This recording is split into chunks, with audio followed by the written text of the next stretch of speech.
students, very good evening. I'm again here. Welcome to my channel. How are you children? Hope you will be enjoying your life. Yesterday, students, I gave you present perfect tense. Day before yesterday also, 4 points I gave you in the line. And I promised you to give present perfect continuous tense. First, let us overview of the present indefinite tense, present continuous and present perfect. तीनों tense का हम overview लेते हैं। Present indefinite tense में two rules I told you, singular subject plus verb, first form of the verb with S और ES and plus object, plural subject plus only verb, first form of the verb and plus object. ये बताया था आपको कि singular के साथ में verb की फर्स्ट फॉर्म में एस और ईएस आता है, प्लूरल के साथ में वर्ब की फर्स्ट फॉर्म में एस और ईएस नहीं आता। बस यही डिफरेंस है और यही आपको ध्यान रखना है। There is no is are am and no ING, you have to use. After that present continuous, that is very easy and is are am plus ING. I के साथ एम इज सिंगुलर, जो आपके he she it singular subjects हैं उनके साथ में is आएगा, और जो प्लूरल है we you they I, not I, we you they we will use are, है ना। और present perfect I told you day before yesterday, I told you that as it is confirm from the word perfect, ये काम हमारा हो चुका है, तो इसमें subject plus has have plus third form of the word we will use. पूरे present perfect tense में थर्ड फॉर्म यूज होता है और हैज और हैव होता है। हैज सिंगुलर सब्जेक्ट के साथ में और हैव प्लूरल के साथ में यूज होता है। After that I gave you 4 minute points and now we will look at the board. We will study present perfect continuous tense. Look at the board. देखिए, जैसा कि यहाँ लिखा है present perfect continuous tense, it is clear from the name of the tense that work is perfect also and continue. ऐसा काम जो हमारा स्टार्ट हो गया है और कंटिन्यू है, ऐसा action which is continue and not completed till now, चल रहा है, जारी है, तो that means that is present perfect tense. तो इसमें rule very simple rule, present perfect का हम हैज हैव ले लेंगे, कॉन्टिन्यूअस का वर्ब प्लस आईएनजी ले लेंगे, और उन दोनों के बीच में हमें क्या लगाना है, been, B-E-E-N, been. It means the structure is here, look at the board, subject plus has have been, या has according to the singular subject या फिर have according to the plural subject, that been plus first form of the verb plus ING plus object plus since और for. Since और for क्यों आता है बच्चों? इसमें प्रेजेंट परफेक्ट कॉन्टिन्यूअस टेंस में टाइम दिया होता है, सिंस और फोर वाला ही टाइम दिया होता है। एट 5 o'clock, एट 5 PM ये नहीं दिया होता।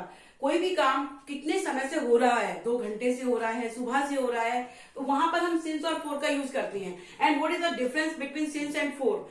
Since we use for the point of time and for we use for the duration of time. I will give you example.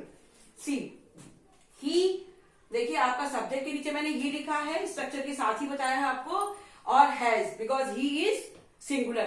He has been playing then object football for 2 hours. अगर हम object नहीं भी लगाते तब भी complete था। He has been playing for 2 hours. Why I have written here for? Because 2 hours are there. 2 घंटे से खेल रहा है, and we are not aware कि वो 2 घंटे कौन से हैं, दिन के, रात के, indefinite time. It is 2 points are there, एक तो duration of time for use होता है, या फिर इनडेफिनिट टाइम है। वी आर नॉट अवेयर कि दिन के हैं, रात के हैं, that's why we will use here for 2 hours। और सिंस होता है point of time, that I will give you, जैसे since morning, since last night, like that, है ना। तो I have given you example here, he has been playing football for 2 hours। अब इसमें minute point आ जाएगा, वो सेंटेंस जिसमें this, these, here, now, these words जो है they indicate that work is going on in the present tense, है ना। और उसमें फिर टाइम होता है सिंस और फोर वाला, तो उसमें हम कैसे बनाते हैं, I have been living in this house for 2 years। देखिए आई हैव रिटन हियर, मैं इस घर में, suppose I am living here, मैं इस घर में, हम बोलेंगे 10 years से रह रही हूं, तो I have been living in this house. तो दिस से हमें ये इंडिकेट कर रहा है कि we are talking about the present, this house for 2 years या for 10 years, because it is the duration of the time. 2 साल से हम रह रहे हैं या 10 साल से रह रहे हैं, doesn't matter. Number 2, these boys have been making a noise for an hour. अब these boys से आपको इंडिकेट हो रहा होगा कि हम अभी की बात कर रहे हैं. कुछ बच्चे बाहर खेल रहे हैं और वो 1 घंटे से शोर मचा रहे हैं. तो वर्क इज कॉन्टिन्यू. तो वहां पर हम present perfect continuous tense use करेंगे कि these boys, ये लड़के, have been making a noise. have क्यों लगाया है? Because these are boys, not boy, है ना. तो making a noise for an hour, 1 घंटे से ये शोर मचा रहे हैं. तो वहां पर ड्यूरेशन है, duration of the time, that's why I have used here for. See, अब पॉइंट नंबर बी आपका आता है वो एक्शन जो कि which start from since when, कब से, सिंस व्हेन कब से, और फॉर हाउ लॉन्ग, कितने टाइम से, फॉर हाउ लॉन्ग कितने लंबे समय से. I have given you the example, since when have you been waiting for me. कब से, सिंस व्हेन का मतलब आप किसी से पूछोगे कब से आप मेरा वेट कर रहे हो. यहाँ पर ये इंटेरोगेटिव है, but I will give you in the next video structure of the interrogative और present perfect continuous tense. But this point you see here, since when have you been waiting for me. आपको बताया ही है कि interrogative में interrogative word के बाद हमारा helping verb लगता है, तो same structure is here, but I will make you write tomorrow in my next video. तो since when have you been waiting for me, आप कब से मेरा वेट कर रहे हो, because it is question, that's why I put here question mark.